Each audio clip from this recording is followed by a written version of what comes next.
Okay, next kita tengok sifat kimia. Okay, sifat kimia asid sama juga kita panggil sebagai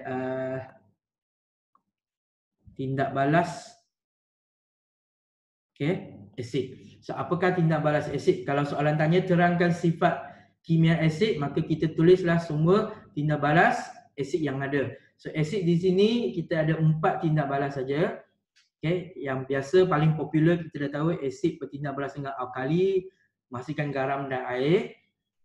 Okay, so yang first kita tengok asid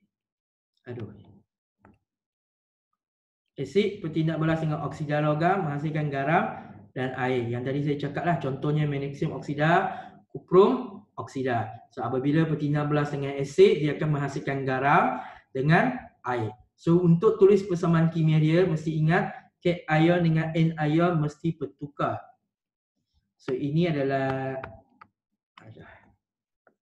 susah.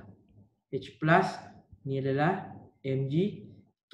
So dia akan tukar tempat. Cu2+. So kita akan dapat garam dia. So H tukar dengan Mg, Mg akan gabung dengan Cl dan Cu akan gabung dengan SO4, dapatlah garam dia. Okay, persamaan dia senang saja dan cara nak buat eksperimen dia pun senang saja. Okay. Kita panaskan asid, masukkan serbuk oksida logam yang berlebihan. Okay, keyword berlebihan tu kena ada berlebihan. So just masukkan. Kalau nak tindak balas cepat, kita panaskan, tapi bahaya apabila asid dipanaskan. Kalau biasa je, kacau saja pun dapat. Lepas tu kita turaskan, okay, untuk menuras ni kuprum oksida yang berlebihan. Okay, yang bahagian sini kita turaskan. Maka yang bahagian bawah adalah larutan kuprum 2 sulfat. Kalau kita nak keluarkan kuprum 2 sulfat, tadi kata mesti campur. Dia adalah garam tambah air. So kita buatlah penyejatan, pendidihan untuk hilangkan air, maka tinggallah haplogalam. Okay, so itu cara yang senang. Masukkan kuprum oksida berlebihan masuk dalam asid, kita turaskan baki atau serbuk kuprum oksida yang berlebih. Kita tidurkan dia sehingga tepu. Okey, mana perkataan ni? Tak ada. Tepu. Okey, hingga tepu. Lepas tu kita sejukkan atau kita turaskan sekali lagi, boleh dapat garam dia. Okey, tindak balas yang kedua, garam karbonat. Okey, yang paling popular adalah kalsium karbonat. Okey. So apabila asid bertindak balas dengan kalsium karbonat, okay, yang paling popular ini dia, okay, gas karbon dioksida. Okay, yang selalu kita kata mengeluarkan air kapur, inilah tindak balas kimia dia. So apabila kalsium karbonat atau nama lain dia MAR. So mesti ingat dia punya formula CaCO3 sebab kadang-kadang soalan tidak memberi formula. Dia kata asid nitrik bertindak balas dengan ketulan MAR. So kita kena tahu dia punya formula kimia dia CaCO3. So kita akan lalukan gas tersebut ke air kapur. Nanti air kapur akan menjadi keruh. Okay, disahkan bahawa karbon dioksida dihasilkan. Kalau dia tidak bertindak balas dengan kalsium karbonat, maka dia tidak menghasilkan gas karbon dioksida. Okay, garam dia pun sama aja, positif dengan positif ion bertukar, maka dapatlah garam, air dan akhir sekali mesti ada gas karbon dioksida. Okay, yang ketiga, ini pun dah biasa kita buat, asid campur dengan logam, dapatlah garam dengan gas hidrogen. Okay, tak ada air sebab logam ni tak ada oksigen.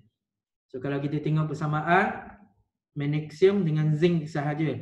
So tak ada oksigen. So jangan sibuk-sibuk nak tambah oksigen di belakang. Sebab persamaan kita, bahan yang kita guna memang tak ada oksigen di belakang. So masukkan magnesium, gantikan dengan H. Okay, zinc ni. So dapatlah garam. So di sini kita kena ingat tindak balas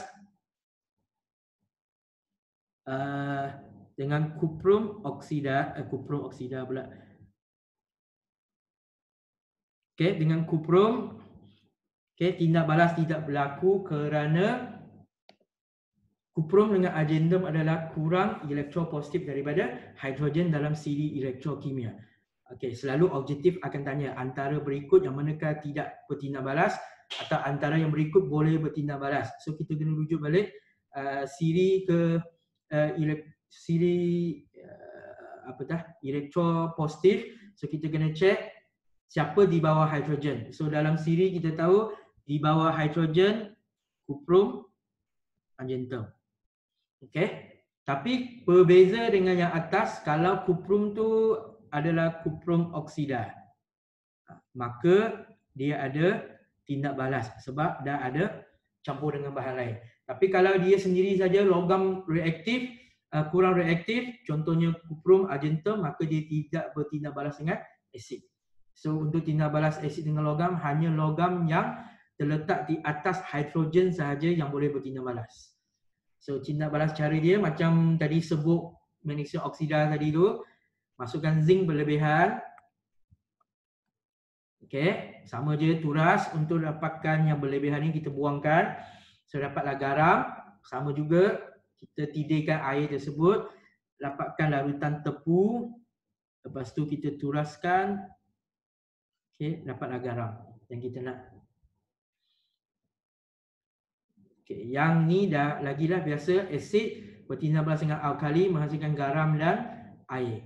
So mana-mana asid dengan mana-mana alkali, okay, bertindak balas mesti dapat garam dengan air. So seimbangkan kimia dia, dan cara ini kita panggil sebagai kaedah penitratan.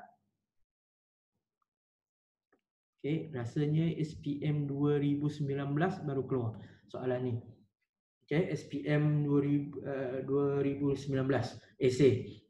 Memang terangkan penyediaan ni natrium klorida. So kita guna burette, kita guna kelalangkun, mesti menggunakan penunjuk phenolphthalein sebagai penunjuk. Okay, phenolphthalein apabila masukkan dalam alkali dia adalah warna merah jambu, pink color.